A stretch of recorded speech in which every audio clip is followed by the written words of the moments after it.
Rosalie, pinayagan pa ba na makapasok ang media ngayon dyan sa House of Representatives?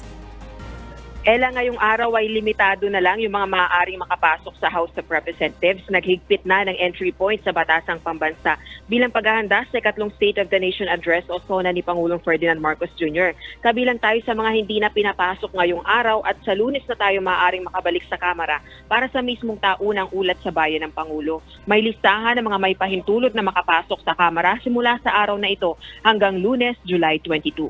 Samantala na ilatag na ang red carpet sa North at South lobbies ng main building ng House of Representatives. Nakuhanan natin ito ng video kagabi bago tayo lumabas ng Batasang Pambansa. Sa dakong ito dadaan ang mga panauhin para sa SONA at bago na rin ang air conditioning system at flooring sa bahaging ito ng gusali. Batay din kay House Secretary General Reginald Velasco, nagkaroon ng security enhancements sa bahaging ito ng Kamara. Sa Batasan Road naman, nagsasagawa ng pagtataba sa mga sanga ng punong kahoy sa Center Island. Balik sa iyo, Ella. Maraming salamat, Rosalie Coz.